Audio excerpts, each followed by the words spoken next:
My name is Dr. Connor Kupchak. I am a assistant professor in the Department of Electronics at Carleton University.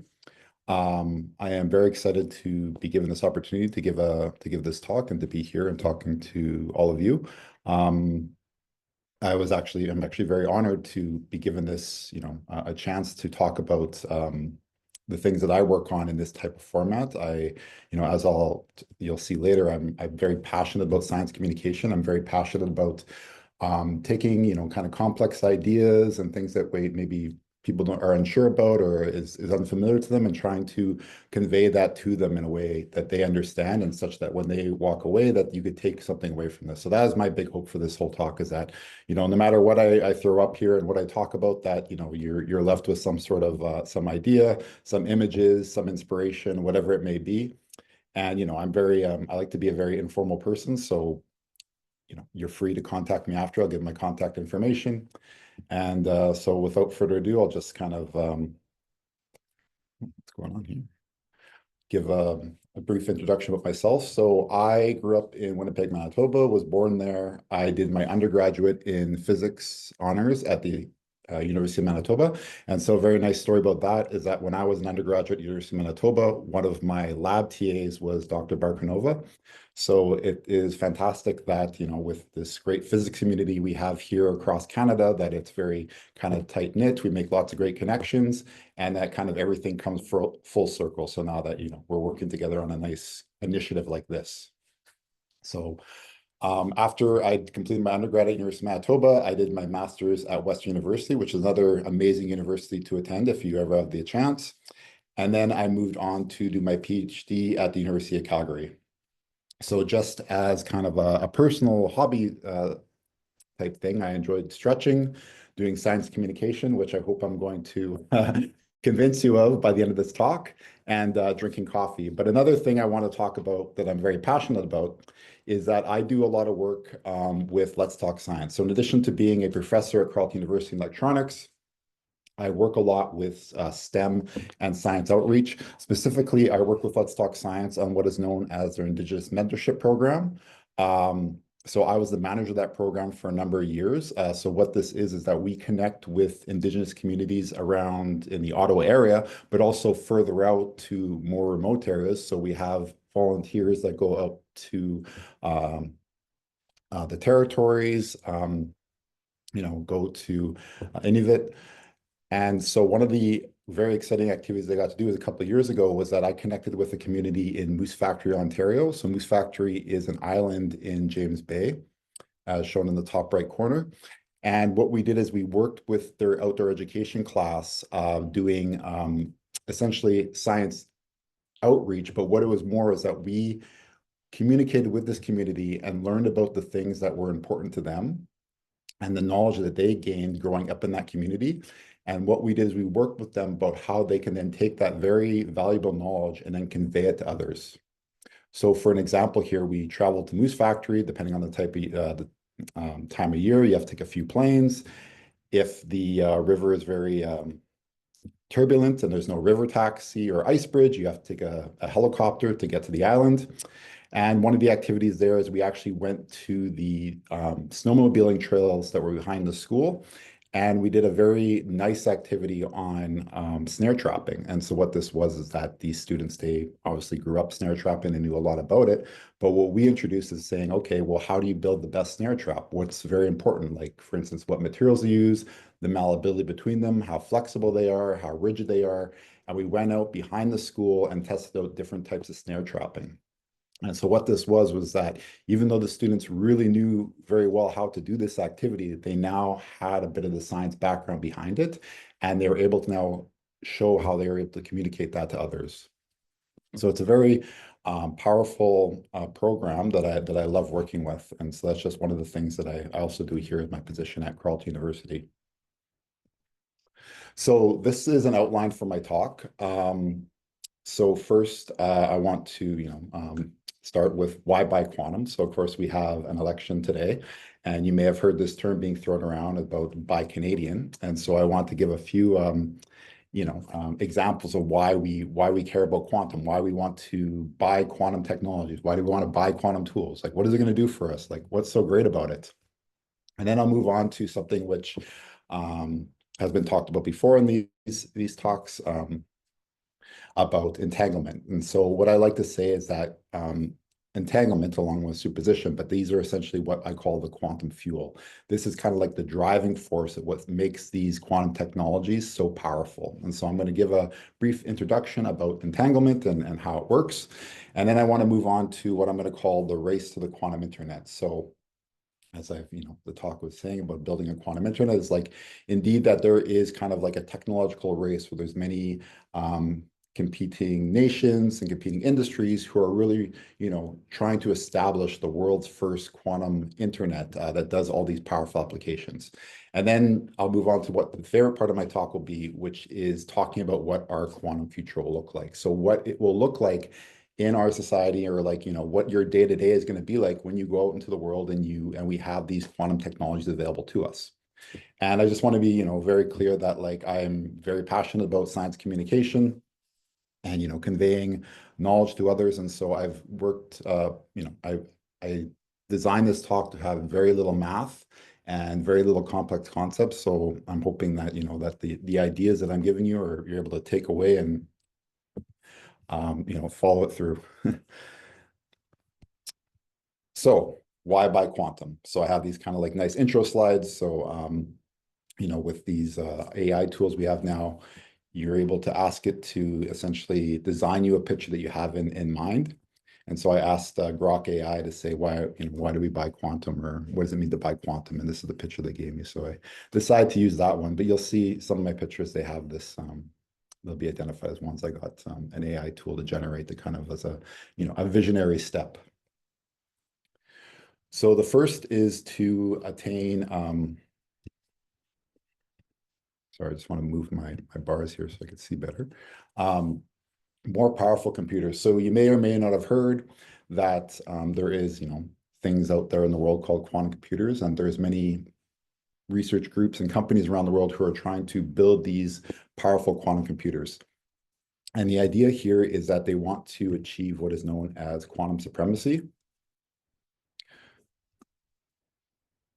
Sorry, just checking. Oops. Sorry, I just lost my screen here.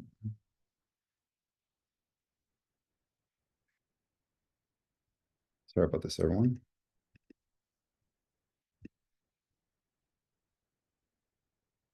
Okay, great. So we want to achieve what is known as quantum supremacy, right? So what this means is we want to build a very powerful machine that is going to outperform what our current computers can do. And so this will give us many powerful applications. So they include factoring numbers, which is very important for information security, optimization, right? So for coming up for the best solution, pattern recognition, then something known as quantum simulation. So this is important with things like drug design and pharmaceuticals. And then you can move on to other things like image analysis, traffic flow, bioinformatics, et cetera. And so here I've given some examples of companies that are trying to build a quantum computer. One being, two of them here are being identified as being Canadian by the nice Canadian flag being shown there. So one is like D-Wave, for example, in Vancouver. And then there is Xanadu, which is based in Toronto. And then, of course, Google's trying to also build their quantum computer, or they may have already done it. But there's other companies such as Rigetti and IBM who are also pursuing along this task. Another one is for quantum sensing. So with quantum devices and quantum technology, we get more precise sensors. And so this has applications, you can imagine things like radar. So for using kind of quantum entities to detect faraway objects, right? We could say that, we want to detect those objects without them seeing us. There can be satellite GPS for better positioning across the globe, military detection. So of course, they're always interested in better sensors, and then things like land surveying and cancer detection. So actually this headline, which I grabbed from a few years ago now, where they're actually using quantum sensors to monitor cancer treatments with single photons. So this is a group out of the University of Waterloo. And so you can see there's many different companies, et cetera, that are interested in this, such as Lockheed Martin, Office of Naval Research, et cetera.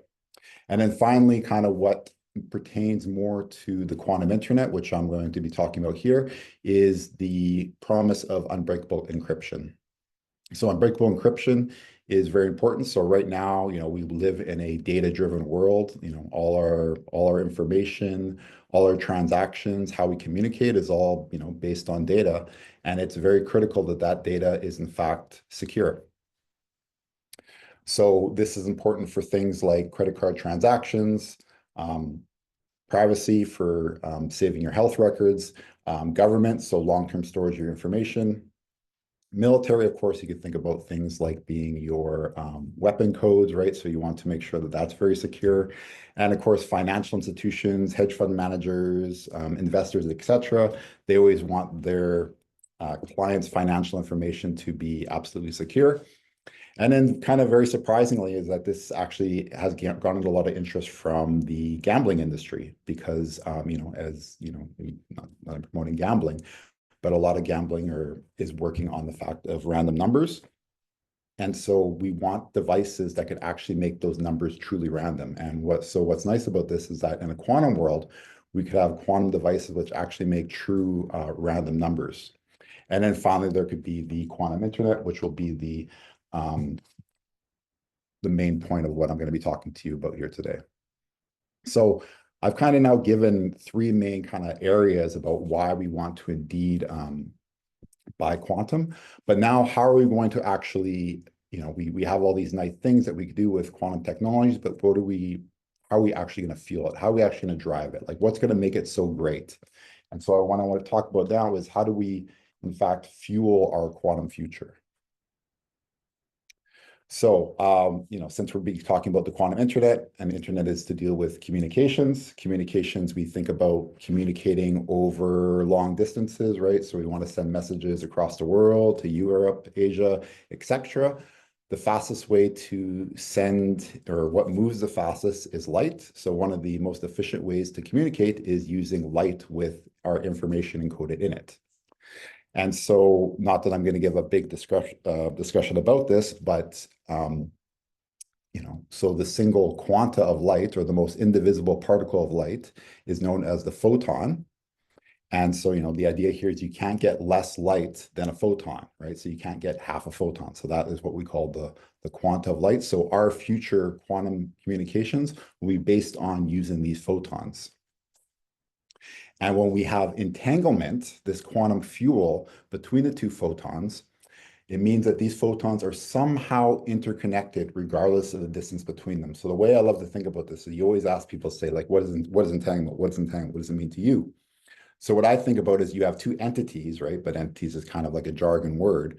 But in this case, you have your two photons, and they have some relationship between them, some sort of connection, which inherently links them, that they are not indistinct, they're not completely set, or they're not completely individualized, right? And so what happens to one is going to affect the other.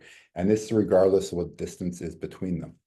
So we could think about having an entanglement source. I won't go into a lot about what that means, but we could just imagine that we have like this black box, and what it does is it shoots out two photons, and these photons are indeed entangled. And so let's say in this case, we shoot them in two different directions. And so we could represent this by the entanglement symbol, which is looks like this infinity symbol, right? And so what this means is this entanglement is now going to hold regardless of how far apart these photons actually are. So we can move these photons to a further distance apart. And indeed now, if everything's preserved, these photons will now still be entangled, right? So that's kind of the idea, right? They just have this inherent link between them. But how do we actually observe that, right? How do we make that objectable, right? How do we actually describe it in things that we can physically talk about and physically describe and actually measure?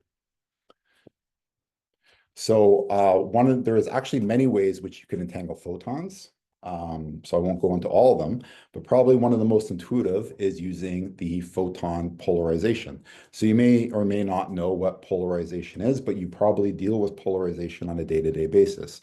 So one of the ideas I like to always use is that if you have a pair of sunglasses, they would be polarization sunglasses or polarizing sunglasses. And so what that means is that when we have the sun, so what do the sunglasses do? Of course, they help us, protect our eyes from the sun. But specifically, what are they doing? Is that we have the sun and it's shooting these light waves. And what happens is these light waves are then reflected off a surface. And so you may see this, for instance, when you're driving down a highway and there's water on the road, you see kind of a glare. Also, if you're, say, at a lake or at the ocean and it's a very sunny day, you look out into the water and you see kind of like this, blinding glare coming at you. And the reason for that is that when the light from the sun is reflected off that, well, reflective surface, in this case being the water, it actually has a specific polarization to it. So it creates like this glare that hits our eyes, and it's like very painful, and you end up squinting and you want to get around it, and maybe put your hand like this to block out the glare. So what happens is we then, buy a pair of polarized lenses in our sunglasses, such that indeed blocks out the reflected light that has one of those polarizations. So what this is basically like the light is like a sine wave, if you know what a sine wave is, but basically, something that goes up and down like this. You have ones that oscillate up and down, and you have ones that oscillate back and forth. And so in this case, our polarization sunglasses is cutting out the ones that oscillate back and forth. So all that to say is that how can we now use this for the idea of entanglement? So now we could say, well, maybe the polarization of one photon will be horizontal that comes from this black box, and the polarization of the other photon will be vertical. And this correlation will hold no matter how far apart they are. But the key thing here is that we don't know which photon is horizontal and which one is vertical until we actually look at one of them or measure it in this case. So what would be happening in this case is that we say we have our black box, it shoots off our entangled photons in different directions. It could be a horizontal or vertical photon in one direction, horizontal or vertical in the other direction, right? And we say so it travels along to our two different parties. And so usually these are described as Alice and Bob in the communications world. And once Alice measures her photon, says get H, Bob will instantly get the photon and be V, for example. And so this correlation happens faster than the speed of light. So they're both so what that means is that the photons are both H and V until someone looks at it. Once someone looks at one of the photons, sees H, the other one gets V. This happens instantaneously, and Einstein famously called this spooky action at a distance. But how do we actually use this for communications, right? So that's kind of what this slide is showing, is that now let's say we have our black box and it's shooting out these photons, H or V, in different directions. So we have a series of them, and Alice then looks at her photons and says, oh, look, I got a series of 7 photons here. I got 2 H's, then I got a V, I got another H, and then I got 3 V's. Alice then looks at his other correlated photon, or the other photon for the entangled pair, and it says, oh, I got 2 V's, then I got an H, then I got a V, and then I got 3 H's. So what we could see here is that these polarizations are, well, what in jargon terms, anti-correlated, but they're essentially the opposites of each other. So then what Alice and Bob say is like, well, what can we actually do with these H's and V's? And it says, well, why don't we use them as a secret code that we share between us? So what we say is like, okay, why don't we call all the H photons a 0? And then we'll call the V photons a 1. And now Alice and Bob can say to each other, it's like, look, we share an encryption key that we could use to encode messages when we communicate with one another. And in this case, it'll be 001, 0111. So this corresponds to what Alice got, but Alice and Bob communicate beforehand and they kind of know how their encryption is working. So Bob knows he's going to get the reverse of that, right? So essentially, Bob's going to get the VV, HV, HHH, but they know that they share this 001, 0111 encryption code. So that's essentially what the driving force is for secure communications with quantum entities or quantum entangled particles. It's in fact that we have these correlations and they could actually form a key that we then use for binary encryption. But what's powerful about it is that we want to be able to know that in fact this encryption key is 100% secure.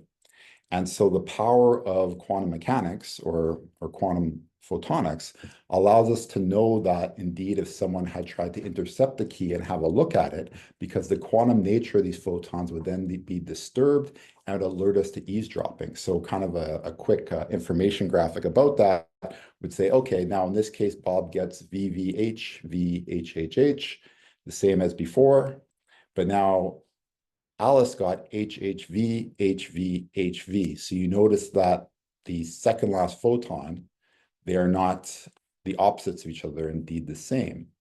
And so now what Alice and Bob could say is when they talk to each other, say, hey, why are they different? This must mean that somebody indeed saw our encryption key. And what this does, it alerts the people, so the two end parties, the people who are communicating the message to each other, that there is the eavesdropper. So this is another picture from Grok AI, where we show here that we have Alice and Bob. They're communicating to each other, but Eve has, or the eavesdropper Eve has intercepted the quantum key for that they're encrypting to share their messages between one another. So that's brings me to the third part of my talk. So far, what have we talked about, right? We talked about why do we want to buy quantum? Why are quantum technologies so good? What are they going to give us? Then I talked about what the fuel is, what the driving force is for what these quantum technologies will be, which will be entanglement. And now I want to talk about kind of more the, let's say, political aspect, which is the race to the quantum internet. So it's the technological race between many different countries, many different companies, many different research groups to establish a powerful communications network that could actually distribute these entangled photons to many different locations and over long distances, such that we all share entanglement between us and all our devices. But that being said, I talked about encryption. But let's go back a little bit and say, well, why do we even need a quantum internet? Why do we even want it? Why are we racing to actually build such a communication infrastructure? And so one of the biggest arguments that why, like, say, military and governments are interested in this is that our current encryption, so what that means is that, so say we go online, we buy something from Amazon, we input our credit card into our laptop or our phones, that credit card is then, that your credit card number is then encrypted and then sent to the Amazon servers, which then decrypt it. So that encryption that they do for our online transactions is pretty good, but could actually be broken with the onset of more powerful classical computers, and it can really be broken with the coming of a future quantum computer. So what we need is we need to prepare for the fact that the world will have more powerful computers and therefore more powerful ways to decrypt our data. So how do we, prepare against that? How do we encrypt our data even stronger? And so what this is a race to prepare for Q Day. So if you're a Terminator fan by any chance, and they call in Terminator movies, they call it D-Day, you could have something called Q Day. And Q Day will be the day when the quantum computer will be able to break what our current encryption algorithms are. So this image I found online where you say Q Day is near, that these quantum computers will be coming out and all our data will be compromised.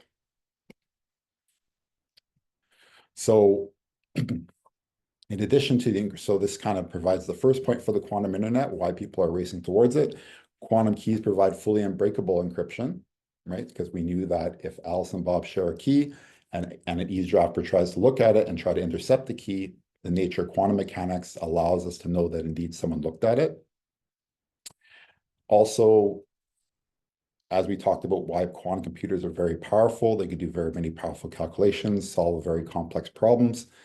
With a quantum internet, you could then connect many quantum computers together, and then you have an even more powerful quantum computer. So this could be applied in solving problems in medicine, material science, and what's been coming very popular lately, artificial intelligence. And very neat, or very, very cool, is that if you have a quantum internet, you could actually enhance the way that our global clocks work for things like GPS and time synchronization. And it allows us to build more long-range telescopes. And so this is one of the really cool, interesting applications of the quantum internet. I'm going to talk about more about this later at the end of the talk. But what are countries around the world already doing? So, what I may have described to you may seem like something of science fiction. It's in the far off future. Like, come on, how close is this really to happening? Well, the truth is that it's actually already happening. And so the leader in building a quantum internet is China. And so China launched the world's first quantum communication satellite. So what that means is that indeed they have um, a satellite which they launched up into space, orbit around Earth, and it now shoots out these entangled photons to the ground stations in mainland China. And so this satellite was launched in 2016 called MISSIS. And this is part of their current quantum communication network that spans essentially all of China, and it connects all the way from Beijing, as shown by the top of this map, all the way down to Shanghai. And this quantum communication network spanning China is made up of 700 optical fibers with mobile ground station, drones, and now 2 satellites, and giving a communications distance of 4,600 kilometers. So what this means is that that in China, their information is already quantum encrypted. So meaning that once a quantum computer comes online and is able to break our current encryption algorithms, China doesn't need to worry because their data has already been quantum encrypted and is in fact unbreakable. So China is aiming, so this is kind of things that I picked up online, but they want to produce a global quantum network by 2030, which is not that far away. And part of that network will be powered by actually a space station. Japan is also close behind in building a widespread quantum network. So they have also these kind of quantum distribution systems that are put out through Tokyo. So another key thing about the quantum internet is that, yeah, it sounds already pretty complicated, but we're not going to now build a whole new communications internet. We're not going to put new fibers. We're not going to put like a whole new set of satellites, whole new set of cell phone towers just for the quantum internet. That is not economically feasible. That's a lot of resources. So that means that our quantum internet will actually have to leverage our already existing communications infrastructure. So what that means is that we have this task in front of us to design devices and tools which will then fit into what our communications already do, such that we can now distribute entanglement. But it remains that transmitting entanglement over long distance is actually a very hard problem, but there are lots of groups and lots of countries working on it. So for example, Europe has entangled photons over 50 kilometers in optical fiber. So these are just, adding on to what I've already talked about that's being done in Japan and China. There's also, you could think, in big metropolitan centers like New York City, they have initiative called Gotham Q, and they've shown entanglement distribution over a distance of 34 kilometers. And so this is with a group called QNEC, which I also collaborate here with as part of my research at Carleton University. But why is this also important is that, with the creation of these powerful communication networks, it could create a shift in global power dynamics. So China and Russia are currently collaborating on these quantum satellite links. Europe is also creating trying to build their own quantum internet infrastructure. They want to focus more on security and scalability. But we can kind of bring in a political argument here that this isn't just about making the most powerful technology. It's also about who's going to control the future of information security, right? If some nation or entity creates a widespread quantum network and they have it available to us, they now have the most secure information. So this is kind of an unfound problem, but I think it just goes to show that it's going to be important for everybody, and it's going to be important that everybody, or by everybody, I mean that all places around the globe have this quantum technology available to them. So this brings me, I just put a bunch of headlines here. These are a little bit dated, but there's, still relevant. These are just kind of showing the oncoming of all the big advances in quantum communication. So we have when China launched the first quantum communication satellite in 2016. The New York Times published how the race is on to protect data. China has the lead, right, because they've already established this quantum network. In the United States, they had the National Quantum Initiative, which is still ongoing, I believe. The UK and Europe also have their own quantum quantum initiatives. So this is what's been coined as the quantum revolution, right? So the revolution of or coming of these quantum technologies. And that brings me to the final part of my talk, which I'm going to have which I think is the most interesting and is going to be my favorite part to talk about. And so what will these quantum technologies mean for our future? And I want to give a bit of credit here is that I got a lot of the inspiration for these ideas and this presentation from a professor, Jonathan Dowling, who unfortunately passed away in 2020. But he is actually the one who coined this term, the quantum revolution. And he had published this very nice book just before he passed away called Schrodinger's Web, Race to Build the Quantum Internet. So he has some very beautiful descriptions of what a quantum internet will mean for our future society.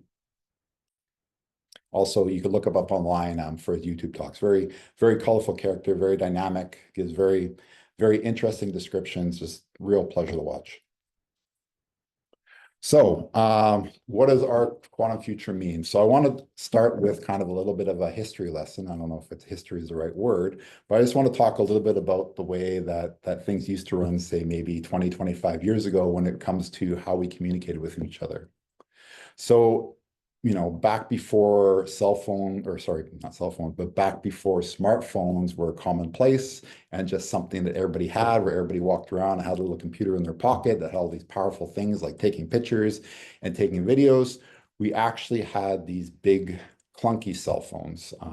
Maybe that's not the nicest word to use, but one of the famous ones was the Nokia 3310. So this is one of the first cell phones that people had and they carried around with them. And if you had this cell phone and you wanted to use it to call someone, you needed to have that cell phone connect with a cell phone tower. And then the telecommunications company that owned that tower would then connect that call for you. And the way that it used to work is that, this clearly was not a smartphone that had tons of gigabytes of data available to it. It would just allow you to maybe to talk to each other and maybe text if it was, a little bit later. And so the way that we used to use that phone to talk to each other is we actually used to have to buy minutes for it. We actually used to buy how many minutes we're allowed to talk to someone else. And so what you would do is you would, pick up your phone, call who you want. You would connect to the nearest cell phone tower, say if it was whether in, let's say, Moncton or in St. John's, and you would connect to the Bell Alliant Tower and say, okay, how many minutes do you have left? Okay, yep, you got minutes left on this phone. We'll connect this call for you. If you didn't have minutes left, they would say, sorry, you are out of minutes. You cannot complete this call. Another thing that would happen is that you'd be in the middle of a call and you get a warning system saying, just a warning, you have 3 minutes left before you run out of minutes. So the way that this would work, right, so I give a little history lesson here, is that we used to buy physical cards from, say, the convenience store. We could buy them from, say, the Bell Alliant dealer in the mall. But you would go to the convenience store and say, I want my cell phone card and I'm going to buy 30 minutes for $10. So you go and spend $10 and they say, now you have 30 minutes to make phone calls. So then when you make a call, your cell phone so what actually you would do, I forgot about that. You'd buy the card. It looked like this. And then what you had to do is you turn it around and there's kind of like this, kind of like a scratch ticket. So you'd scratch off this part and it'd be a code. And then with that code, there was a toll-free number. So you call that toll-free number, and then what it says, like, please enter your code. So you then enter the code that's behind the scratch code, and it adds that many minutes to your cell phone plan. And so what happens is that once you did that, you loaded your phone with minutes, you want to make a phone call, you make your call, connects to the nearest cell phone tower, and it checked to see if you had minutes available. And says, okay, good, you have minutes on your phone, you're allowed to make this call. If the cell phone tower is handling too many calls, it would either give you a busy signal or it would just drop you. There'd be too much load. They'd say, oh, we're trying to connect too many people right now. This tower can't handle it, and your call would be dropped. So if you're in Eastern Canada, right, you may have the cell phone towers might be run by Bell Alliant, but say, for instance, you went on vacation to Vancouver and you want to use your cell phone. Well, luckily, we could say maybe the telecommunications company up there, for example, would have been TELUS. You could then use your cell phone to make a call in Vancouver.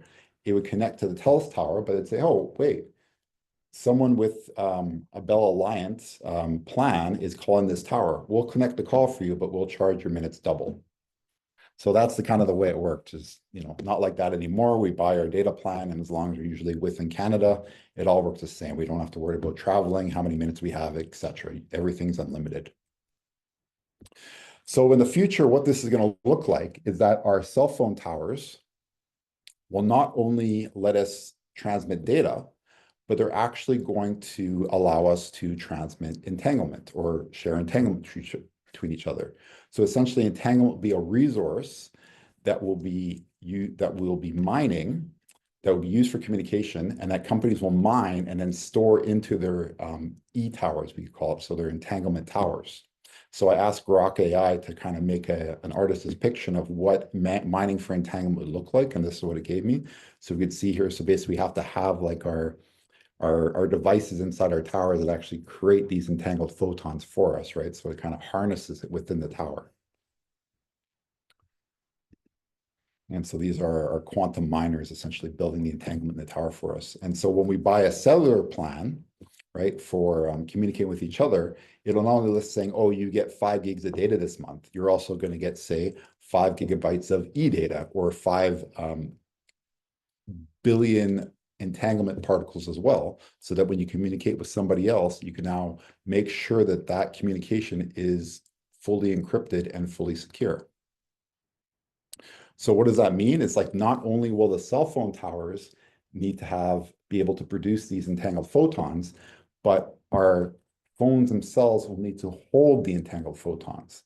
So just like when you go to bed at night and you say maybe plug your phone in, your smartphone in the outlet at the night table beside your bed, and it charges up so you have enough battery life for the next day, your phone will also be charging up with entanglement or like the EBIT currency. So it'll be loaded with these entangled photons being held in it. So you could in fact do this 100% secure communication.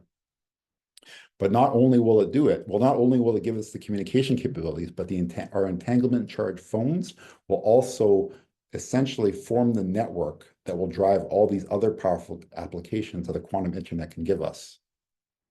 So now I just want to give an example. So I've shown how this entanglement will be distributed, how it'll be shared amongst us, how we load into our devices, but now what are we actually going to be doing with it?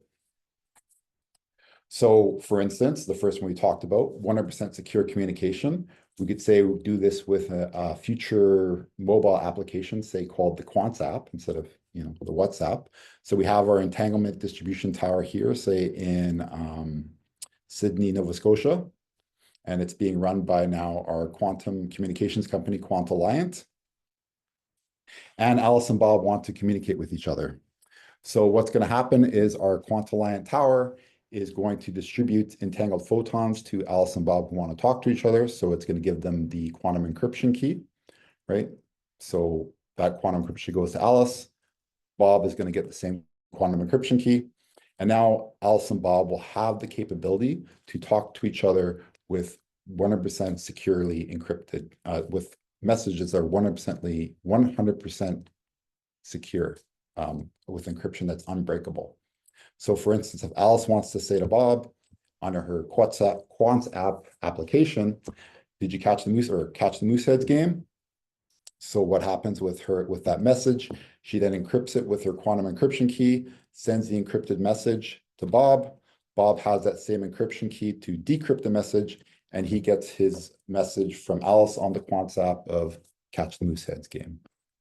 So this is an example of what our quantum future could look like with a global quantum internet. But what else can we do with the quantum internet besides this 100% secure communication?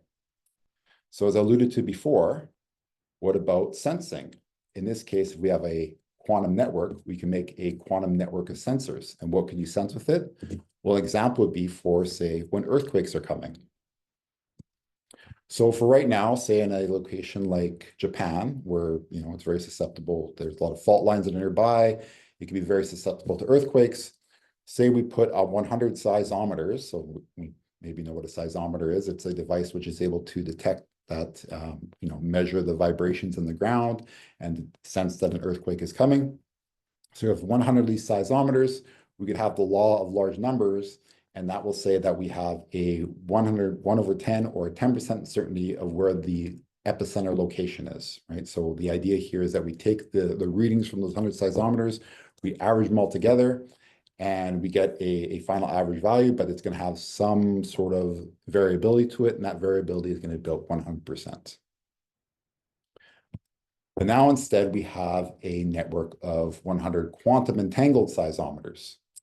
Then the law of entanglement says, and it's not an actual law, but with what entanglement provides us is that we have a 1/100 variability, or only 1% uncertainty in the epicenter. So what this does is it gives us an advantage through these quantum entangled seismometers to better locate where the earthquake is occurring, and then give us a better warning system to let everyone know when that earthquake will impact them and where they live. Right? So better localization, better warning system. So we have this picture here of what a network of quantum sensors would look like, our quantum seismometers, right, that are all interlinked together through entanglement.